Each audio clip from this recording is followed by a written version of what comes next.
بيبدأ الفيلم مع بنت اسمها توري واللي بتكون شغالة مصممة كيكات للأفراح، وبنشوفها وهي مع صاحبتها ستيف واللي بتيجي تعرفها رأيها في التورتة الجديدة، وبتقول لها ان هي هتبقى أشطر خبازة في العالم. لكن توري بتقول لها ان التورتة لسه مش عاجباها وحاسة ان في حاجة ناقصاها، فبتستغرب ستيف وبتسألها هي ازاي عندها صبر كده وبتحب تطلع كل حاجة بشكل ممتاز. فبتقول لها ان هي بتحب شغلها جدا وان هو بالنسبة لها هواية مش مجرد وظيفة. ولما توري بتخلص التورتة بياخدوها مع بعض علشان ينقلوها بالعربية للفرح اللي هتتقدم فيه. وبنشوف في الفرح ده واحد اسمه جيك وبيكون واقف مع صاحبه هانك وبيتكلموا مع بعض بخصوص الشغل. وبيكون جيك ابن صاحب شركة كبيرة جدا ولكنه على عكس ابوه مش مهتم بالفلوس وبالمناصب. فبيستغرب هانك من طريقة تفكيره وبيقوله ان هو لازم يستغل الشهرة والمنصب بتوعه علشان يعمل فلوس كتير. وهنا بتيجي بنت اسمها ليسي وبتقطع كلامهم وبتكون حبيبة جيك القديمة وبتكون بلوجر مشهورة جدا. فبيتجاهلها جيك وما بيكونش حابب انه يتكلم معاها لان هو شايفها واحدة استغلالية وممكن تعمل اي حاجة مقابل ان هي تزود شهرتها. ولما بيمشي جيك بيحاول هانك يتكلم معاها لكنها بتصده وما بتكونش مهتمة بيه خالص. وبنرجع تاني لتوري وبنشوفها بعد ما نقلت التورته للفرح وبتكون محتاجة مساعدة حد علشان تقدر تشيلها. وهنا بتشوف جيك قدامها وبيكون قلع الجاكيت بتاعه، فبتفتكر ان هو جرسون وشغال في المكان، فبتطلب منه المساعدة. فبيحاول يوضح لها ان هو رجل اعمال ومعزوم في الفرح لكنها مش بتديله اي فرصة، فبيضطر ان هو يروح يساعدها وبيوصلوا التورته لقاعة الفرح مع بعض.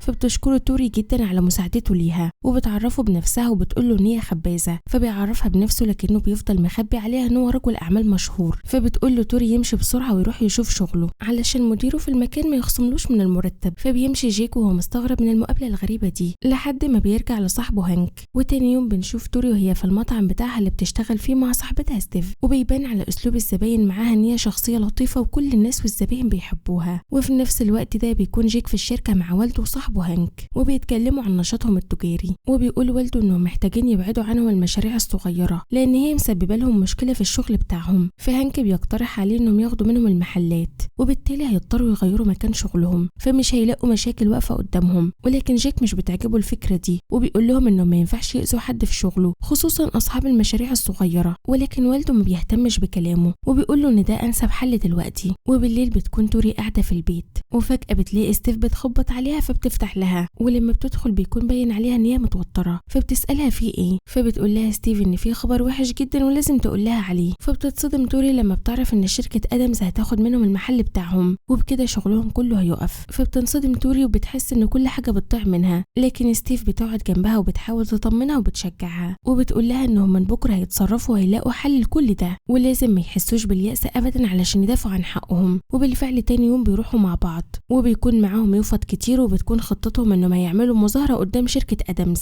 وبتسيبها توري علشان تدخل محل تشتري قهوة وبتعرفها ستيف ان هي هتروح علشان تطلب من صحابها ينضموا ليهم في المظاهرة. ولما بتدخل المحل وبتطلب قهوتها بتتفاجئ ان جيك داخل وراها وبيبدأ جيك يتكلم معاها. فاول ما بتشوفه بتستغرب من البدلة اللي هو لابسها وبتسأله هو ازاي شغال جرسون ولابس بدلة غالية كده، لكنه بيكذب عليها وبيقول لها ان هو كان لابسها علشان مقابلة شغل الصبح. وقبل ما يمشوا بتعرض توري عليه ان هو يروح معاهم في مشوار مهم، فبيوافق جيك على طول وبيقول لها ان هو فاضي وبيمشوا مع بعض. وفي الطريق بيقابلوا ستيف فبتعرفهم توري على بعض. وبعدها جيك بيسألهم عن المشوار اللي هم رايحين له، فبيتفاجئ لما بيشوفوا اليوفط اللي هم ماسكينها لانه بيلاقي عليها اسم شركة والده. فبيعرف انه ما يعملوا مظاهرة ضد الشركة بتاعة والده بسبب القرار اللي والده خده. فبيحاول جيك ان هو يتهرب منهم ويمشي، ولكن توري بتكون مصممة ان هو يجي معاها وما بيكونش في ايده حل تاني. وفعلا بيروح معاهم لمبنى الشركة وبيكون عددهم صغير لكنهم بيعملوا المظاهرة برضه. وجيك بيكون مغطي نفسه باليافطة اللي معاه علشان محدش يشوفه من الشركة ويتفضح. وفي الوقت ده والده وهانك بيشوفوا المظاهرة دي ولكن مش بيهتموا بيها لان هي صغيرة. وبعد شوية بيخرج الحارس بتاع الشركة وبيقول لهم ان هم لو ما مشوش هيبلغ عنهم الشرطة لان دي ملكية خاصة. فبيضطروا يمشوا وما بيبقوش حاسين انهم عملوا انجاز. لكن توري بتروح تحضن جيك وبتشكره ان هو وافق يشاركها في كل ده. وبعدها بيمشوا مع بعض وبيفضلوا يتكلموا لحد ما بيعرض عليها يتقابلوا تاني. فبتوافق وبتكون سعيدة جدا وفعلا بيتقابلوا تاني يوم وبتاخده علشان توريه المكتبة اللي هي بتحبها وبيقضوا وقت جميل سوا. وبتعرفوا توري ان هي بتحب القراية جدا وبيكون باين عليهم انهم معجبين ببعض.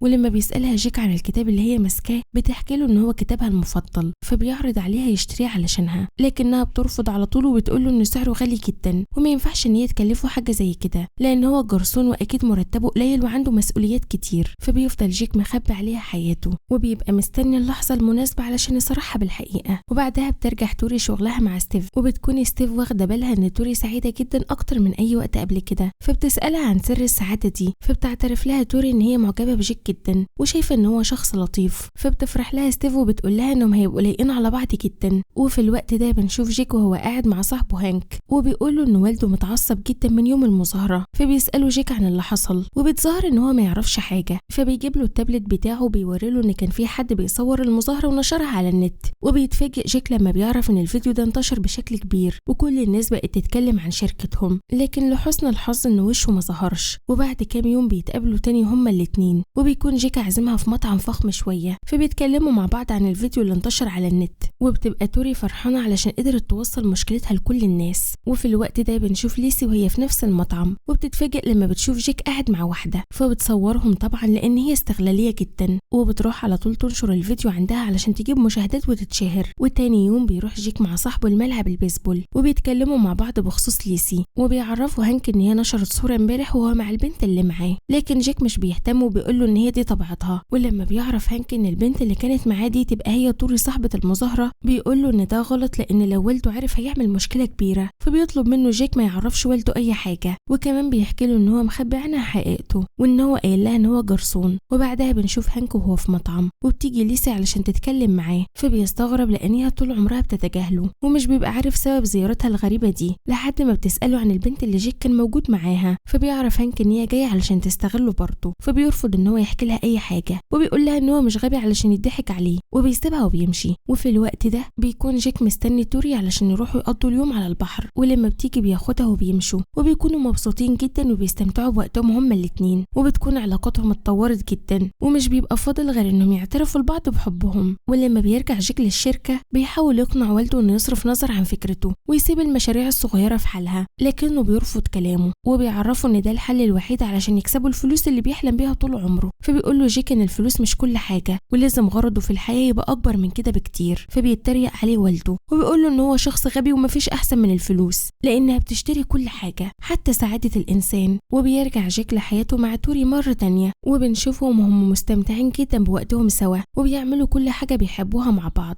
وبيروحوا علشان يلعبوا بولينج وبيكونوا مبسوطين جدا، وبعدها بيرقصوا مع بعض، وبنشوف قد ايه هم متفاهمين. وحياة توري العاطفية مش بتخليها تنسى المسؤولية اللي عليها، فبتروح تاني يوم علشان تقرر المظاهرة قدام شركة ادمز، وبعد ما المظاهرة بتخلص بتستعد توري علشان تمشي، فبتلاقي رئيس الشركة جاي علشان يتكلم معاها، وطبعا ما بتبقاش عارفة ان هو يبقى والد جيك، فبتسأله عن السبب اللي جاي يكلمها علشانه، فبيرد عليها وبيعرفها ان هو مش ناوي يتنازل عن فكرته ابدا، وان كل اللي هي بتعمله ده عبارة عن تضييع وقت مش اكتر، وبيسيبها وبيرجع لشركته. وبتمشي توري وهي حاسة بالاحباط، وبنروح لليسي وبنشوفها وهي بتتفرج على فيديو المظاهرة، وبتتفاجئ لما بتعرف ان هي نفس البنت اللي كانت مع جيك، وبيبان عليها ان هي بتخطط لحاجة علشان تأذيهم. وتاني يوم بيروح جيك علشان يزور توري في المحل بتاعها، وبيكون جايب لها ورد معاه، وتوري بتقدم له الكيكة علشان يدوقها، فبتعجبه جدا وبيقول لها ان هو ما اكلش حاجة اجمل من كده في حياته، وبيحكي لها عن جدته اللي كانت بتخبز لهم كيك شبه ده زمان، وبيعرفها ان والده كان بيحب كيكة الليمون اللي بتعملها جدته بشكل غير طبيعي. وبعدها بيقول لها ان هو عاوز يصارحها بحاجة كان مخبيها عنها بقاله فترة، فبتتوتر توري وبتطلب منه يتكلم، لكن بتيجي ستيف على اخر لحظة وبتقطع كلامهم، فبيغيروا الموضوع وبيستأذنها علشان يمشي، وبيقول لها ان هو رايح مع والده في سفرية مهمة. وبعدها توري بتلاقي تليفونها بيرن، فبترد وبتلاقيها واحدة بتطلب منها تورته لمناسبة عائلية، فبتفرح وبتطلب منها تبعت لها شكل التصميم اللي هي حباه، وبتوعدها ان التورته بتاعتها هتعجبها جدا. والمفاجأة ان الواحدة دي بتكون ليسي، فبتروح هي وستيف علشان يجهزوا التورته وبيشتغلوا بكل حماس، وبعد ما بيخلصوا التورته بيكونوا منبهرين جدا بشكلها، ومش ناقص غير انهم يوصلوها للست اللي طلبتها. وبنرجع لجيك في الوقت ده وبنلاقيه في حفلة ومعاه هانك، وبيسأله هانك عن علاقته بتوري، فجيك بيقول له ان كل حاجة ماشية بشكل كويس ما عدا انه لسه ما صرحش بحقيقته. ولما بيلوموا هانك على ده بيعرفوا جيك ان الموضوع مش سهل خالص عليه، خصوصا لما هتعرف ان والده هو الشخص اللي بيحاول ياخد منها شغلها ويأذيها. وفي الوقت ده بتكون توري مع ستيف في العربية علشان يوصلوا التورته للست اللي طلبتها، وبيكونوا متحمسين جدا، وبتقول لها توري ان هي في أجمل فترات حياتها سواء من ناحية الشغل أو حياتها العاطفية. وفي الوقت ده بنشوف ليسي وهي في الحفلة مع جيك وبتروح تتكلم معاه وبتحاول تخدعه علشان يرجعوا لبعض،